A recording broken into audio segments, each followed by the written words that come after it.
There it is. Got it.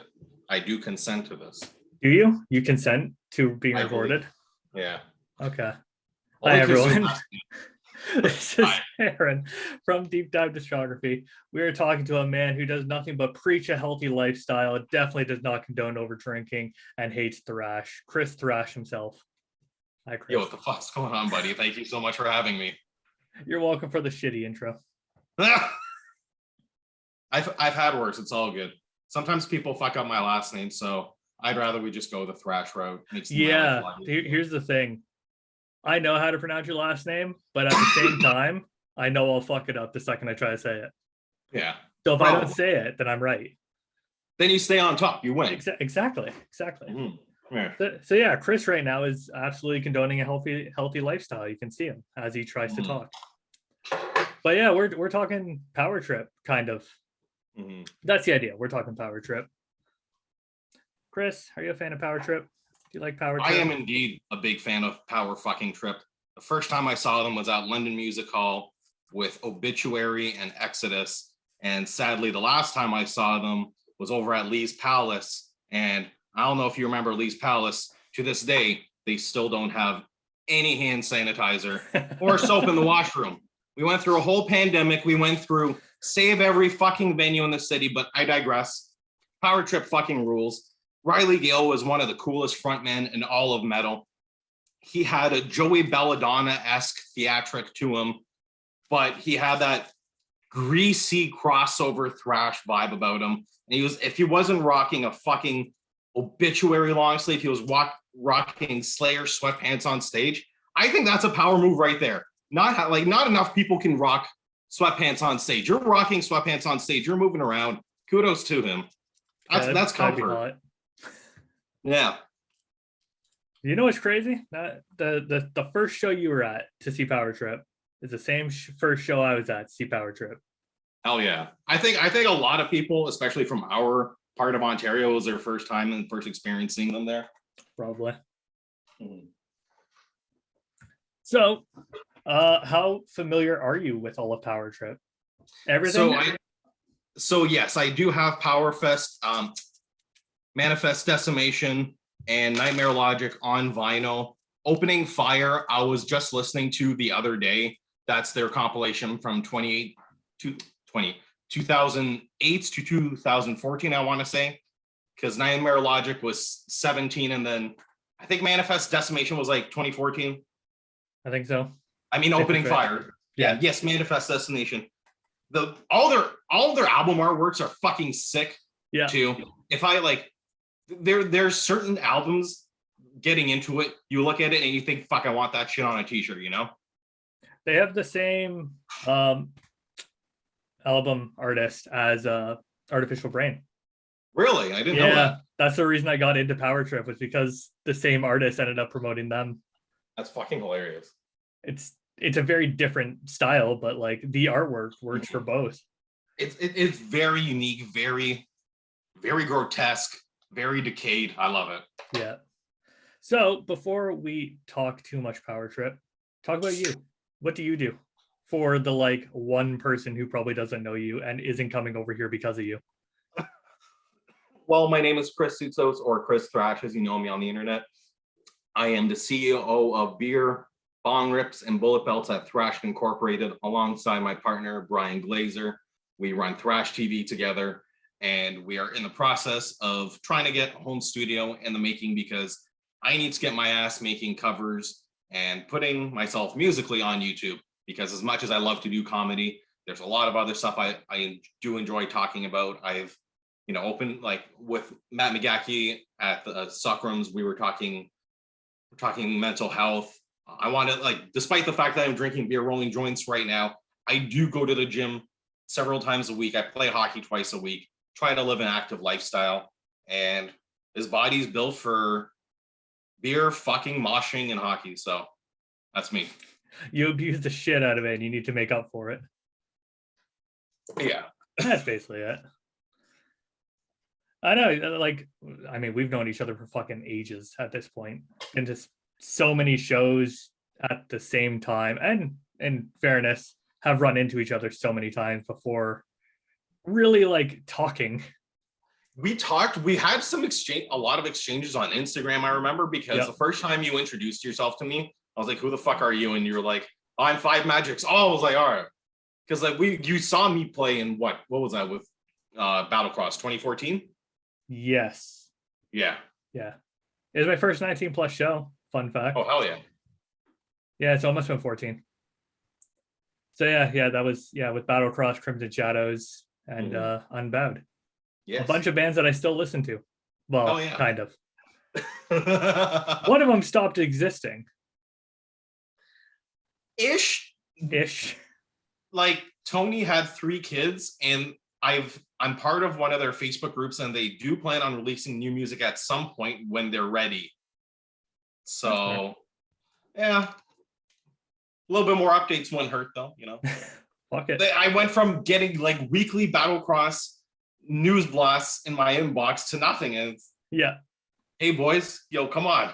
Yeah, give me an update here. Like, I don't get it. Yeah. I really don't. So Power Trip, they started with 3 songs in 2011.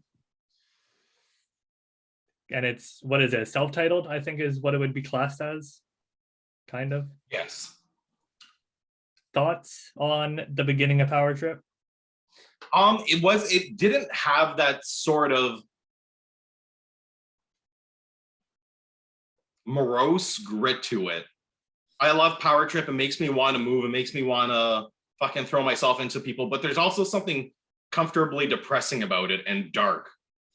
Like I thought black metal for me is a mood a lot of the time, and Power Trip is a whole ass mood. It's a whole ass movement, and it's just something you want to just soak yourself in for hours on it. Yeah. I mean, like I said, it is kind of just missing something. It doesn't really have that same energy that comes after it. Mm-hmm. Agreed. Yeah, what do you think? Did they find it with the next album, or the first album, I should say, or did they really find it with like just being on the road? I think the grassroots of it were on the Opening Fire, the compilation, where you got a sense of where they were going with your music. Very riff heavy, riff centric band. And it wasn't, and I thought their most recent drummer, not Carlos Cruz, the one prior, he brought a more of a punk vibe to the band as well. And I think that's what kind of rounded up the lineup the best. And as you can see behind me too, the live performance too, that's something you cut your teeth on being on the road. And they were on the road for quite some time. And it's unfortunate that they got the axe, unfortunately, so quickly. Yeah, I mean, they are supposed to continue, allegedly. It sucks because they were actually supposed to be on the road over here pretty soon. But obviously they're not, and were replaced with a much less fun band. I didn't want to say shittier and piss anyone off. Yeah. But a much shittier band. And then obviously Manifest Destination came out. Manifest Decimation came out. Mouthful. Yeah, it is. I mean, all of their albums are. Yeah. But I mean, this is where they hit Power Trip. This is where Power Trip became Power Trip. Agreed. I saw that. What was that? You saw what? I don't know what you're talking about. All right, what's your favorite song off of this one? Crossbreaker, probably. Crossbreaker. It's funny enough. That's the one I have on right now. I was bumping that on when I was on the fucking treadmill the other day. I fucking love that song. They would always end the set with it too. Heretic's Fork is real sweet, and the title track off the album, the first song on it. And the whole album fucking rips, and the production on it is great. And I love the album artwork with it. It's a dude smoking a J. It's something I can vibe with all day. Really? You've not made that clear at all. I know, right? It's crazy. Yeah, I mean, this is where they hit that like proper, what am I looking for? That proper like crossover hardcore between thrash, like all the right tones that really made them who they are. And Agreed. for everyone who's just staring at your screen, Riley is currently just bopping with the crowd, and that's all he did. He was so much of a mosher and a thrasher on top of everything he did. Mm-hmm. He was Power Trip. He is the brain. He is a man of the people.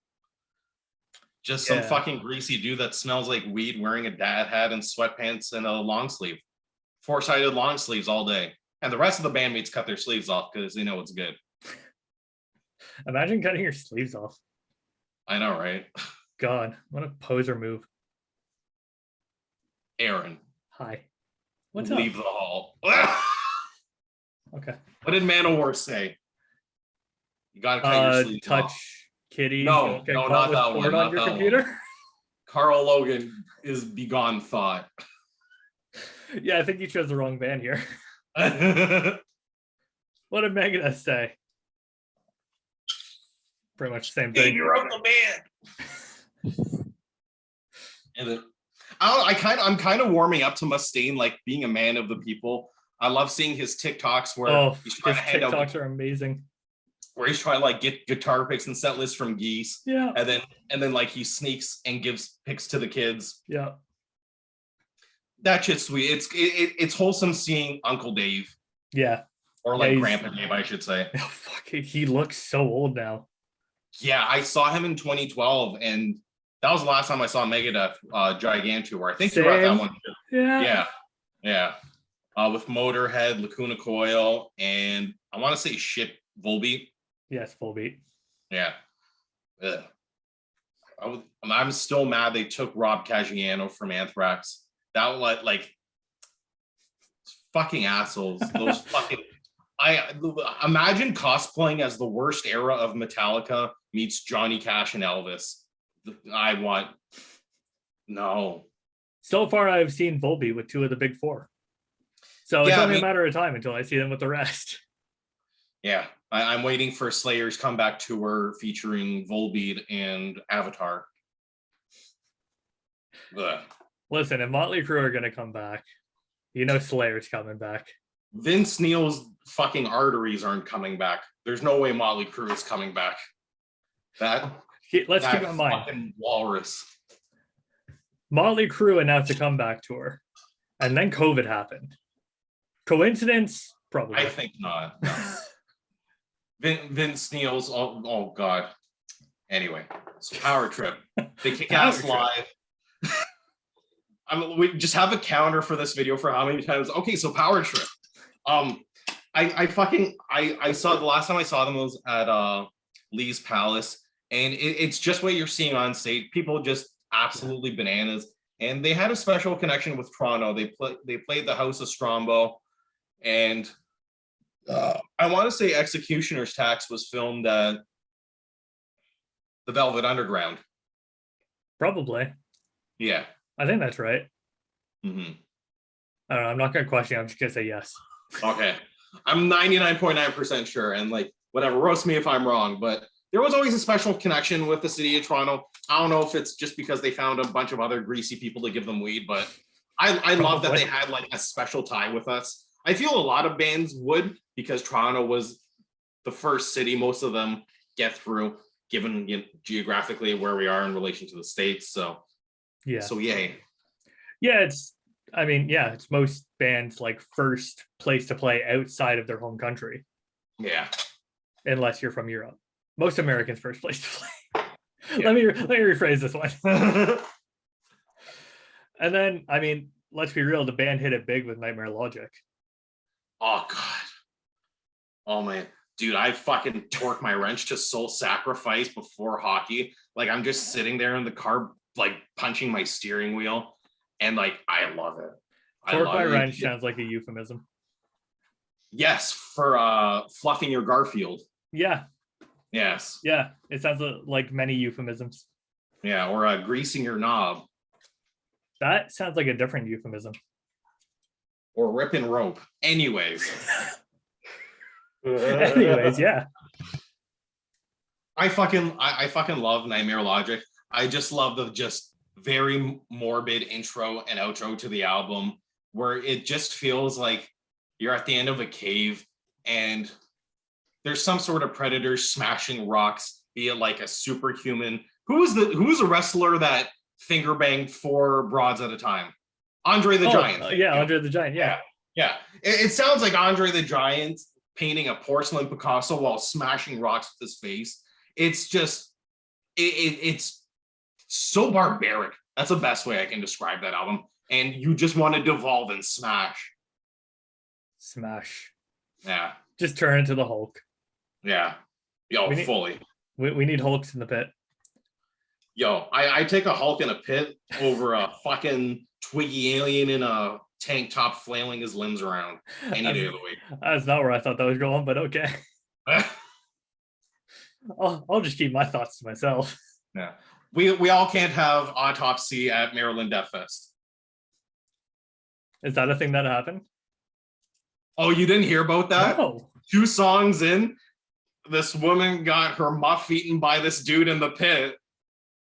Like she just fully like skirt up and this dude's eating her dome and like people are posing around him like thumbs up. It's hilarious. I'll send it to you afterwards. All right. Good times. Yeah. So Power Trip. Yeah. I mean, 3 solid singles leading into this: Firing Squad, Executioner's Tax, Nightmare Logic. Executioner's Tax is one of the catchiest songs written in 2000s era metal. Just stop. In metal, really. I would be inclined to agree with that. Like, even if you've never heard the song, you turn it on and like you know what's coming. You know the song. Yeah. It's just a slow gargantuan buildup, and it's a gung gung gung gung gung gung gung gung gung gung gung. Ah. And all the solos are memorable as fuck too. Yeah.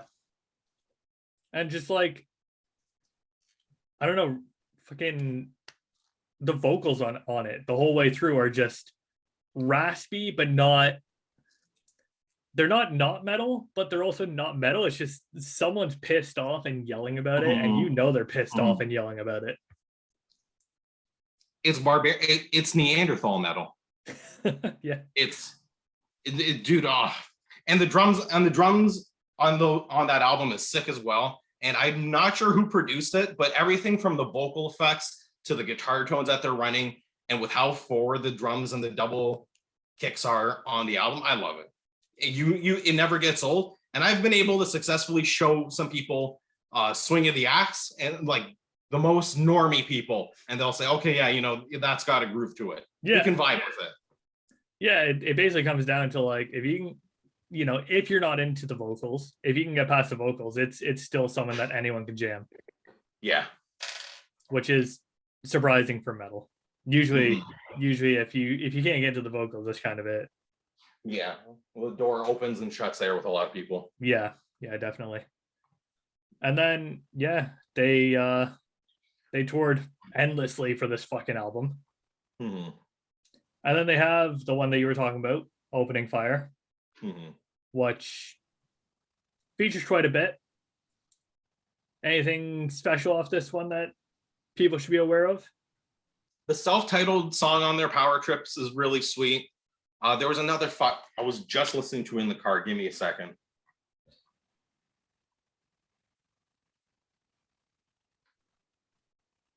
Brainwave and Armageddon Blues. You want to talk about a Southern influence band? There's just some slow rocking on the porch, spitting in a can kind of rock and roll about this release as well.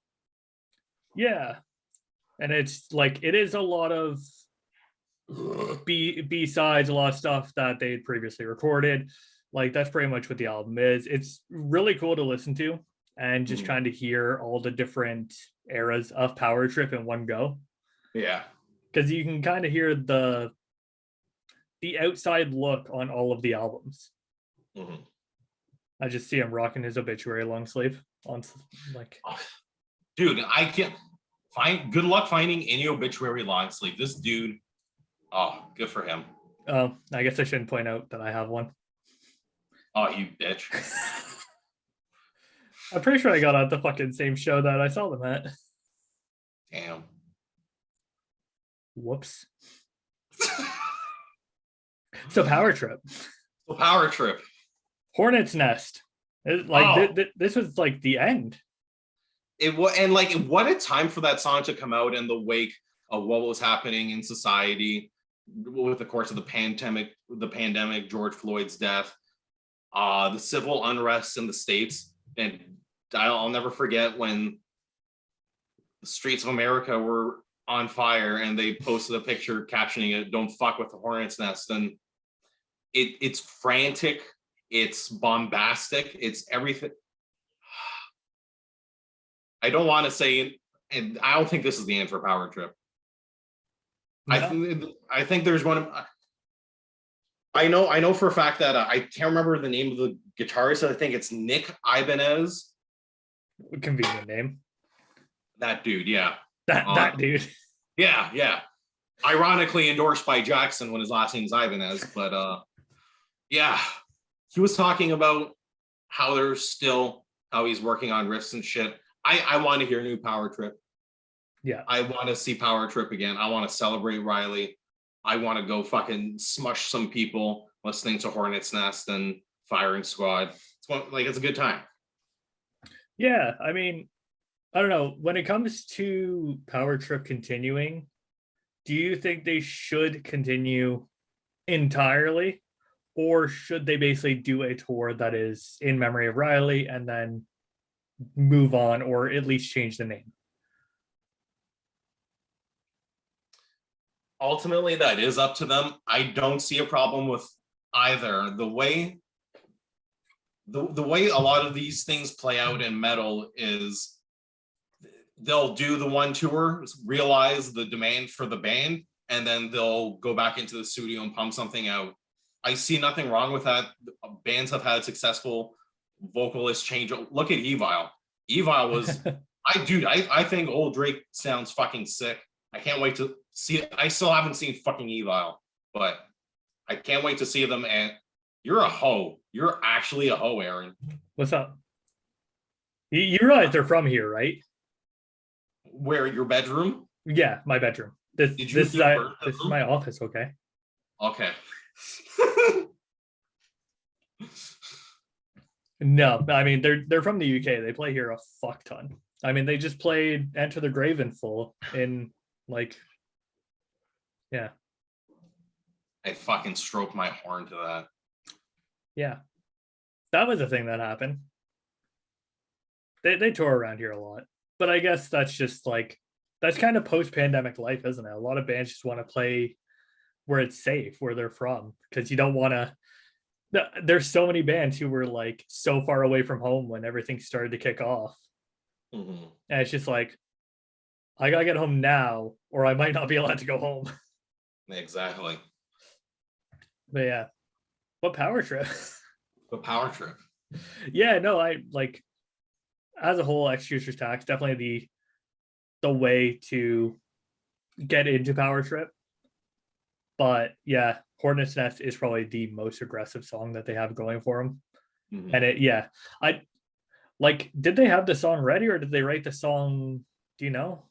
Do you have any inkling? I don't. I don't have any insider scoops on that. No, no. I tried to repeat it and I couldn't. My words stopped working. Yeah, I mean, I don't know. When it comes to talking about whether or not they should continue, I guess it's kind of to an extent the same conversation of whether or not Black Dahlia should continue. Mm-hmm. Obviously, Power Trip are a much younger band. When you only have 2 actual albums out mm-hmm. with the singer, but like you said before, Riley was the band. Yeah. So that's what kind of makes it a little bit tricky. It's the same thing. Trevor was Black Dahlia in a lot mm-hmm. of ways, but yeah, it's a weird conversation to have, and it just kind of comes down to preference and all that kind of stuff, I guess. Mm-hmm. Bands have been able to pull it off. The thing with Black Dahlia is that they're how many records deep? 5 or 6? 9? Oh fuck! Okay, so I was way off. So yeah, at that point, I don't know if that's possible to pull that off. And all the power to them with whatever avenue they choose to go down. But you're absolutely right. Power Trip's still young enough. They're 2 full lengths and one dank compilation, and they can totally pull it off. Yeah, they definitely could. I don't think it'd be slap in the face is the wrong way to put it, but I don't think it would be a slap in the face to the fans, especially everyone who does want to continue to hear these songs and celebrate these songs. Because the other real option is you've changed the name, get a new vocalist, and cover Power Trip anyways. Because that's what's gonna happen. The band formerly known as Power Trip. Yeah, Power Trip BC. AR. There you go. Power Trip AR. Yeah. Somebody would be pissed about that one. Maybe. But yeah, that's just Power Trip as a whole. I like Power Trip. I fucking love Power Trip. That's why I asked you to do Power Trip. I was like, yo, come hang out and talk Power Trip. Let's just talk about shit. Yeah. Oh man. I never got to smoke weed with them. Like there's just something very sacred about smoking a J with someone you admire. I remember when I ripped a J with Neil Petroza of Creator. He introduced himself to me. I'm just sitting there like, I know who you are. I mosh to you. Yeah, exactly. Here's to hoping. I would have loved to have seen Warbringer and Power Trip go on the road. That would have been a good tour. Oh, fuck. It's a lot of caveman riffs, and I love it. I'm surprised that never happened, actually. Yeah. Yeah, Warbringer, I guess you would know Warbringer a lot better than I would. In my experience, Warbringer tour with some bands that are strange for them to tour with. Yeah, they've gotten put on some weird bills in the past. They also had a shitty booker for the longest time. Yeah. That's not too good, but it's the way it goes in the industry. You get scooped up young, and then yeah. I mean, they ended up on tour with Dark Tranquility. That's a pretty big deal. Mm-hmm. It is hard to say how many fans you would get out of that. It's so hard to use Toronto as a comparison because for some reason shows like that just were kind of flops. Yeah. The Toronto fan base is definitely very iffy. Like you kind of have to have all the same style of bands on the bill, otherwise people are much more hesitant towards going. Yes, which is the nicest way to put it. Yeah, instead of just saying that they're cunts. I'm not saying that they're cunts. Listen here. I'm not saying that people around there are cunts. Oh. I'm just saying that no one said anything cunty. Yeah. Just people around there tend to be cunty. It happens when you get that being really cliquey, and it's kind of a shame because it's to their own detriment. Because when they bitch and moan, oh, this tour isn't coming to Toronto. Well, y'all didn't show up for the last show. Yeah, exactly. I don't know. Like I don't know what you expected. No fool. So, Chris, what are you up to tonight? You're going to see a band. I am going to see a band. I am going to see Corrosive, Entropy, fucking Voivod. I'm saying the lineup in reverse order, and King of the Cobra. I think King of the Cobra is a cover band from The Villain and Conan the Barbarian. Don't quote me on that. James Earl Jones may be in-house. I'm hoping he's going to punch my ticket. Well, photo pass. Glaze and I will be there filming. I'll be giving away free patches because if you come bug me at a show, I promise you'll get something free from me. Be it a sticker, a high five, or a fucking patch. I got free shit on me. And here I am buying shit from you, and you didn't send me anything for free. Oh, like a terrible friend, I know. Right? I fucking abhorrent. Shouldn't even have bought those shirts. No, you shouldn't have. I don't know why you did. Fucking rude. God. I have your note. It sits beside me every day. I'm very happy. See, you got a free memory. It's true. You got a free memory. It's true. It's just sitting here. Got it. Look at that. It's very sweet of you. Look, it's right here. Yay. Yay. And Glaze signed that one too. That's fair. Yeah, he did. Yep. Yeah. That was pre-done, wasn't it? Yeah. So yeah, Glaze. I dropped your note. It's okay. Glaze and I, this will be our first show in Toronto post Manitoba Metal Fest. I'm looking forward to doing a hometown show. Hopefully it'll be a good turnout. It's at the Phoenix, and the Phoenix is a decently big venue. Yep. And see you there. My toe's still broken, so unless I get really drunk, I'm not moshing. He's gonna mosh. Yeah, probably. We'll be cranking beers in the parking lot and then ripping J's. Come say hi. Yeah, go say hi to Chris. I mean, this won't be out until after the show happened, but if you ever see Chris, go say hi to Chris. He'll give you free stuff. Hi. Yeah, I'll give you free stuff. Yeah. If you want to bring me a joint, if you're so inclined, I'm not going to say no to that. It's true. You probably wouldn't. I was trying to make up some excuse, but no, you wouldn't. No, I wouldn't. Chris, thanks for talking Power Trip. I Aaron, appreciate thank you so much showing for up. having me. I appreciate you. Appreciate Power Trip. And I appreciate the time and the beer. You're a cool man. Thanks for joining us. Much love, buddy. Take care.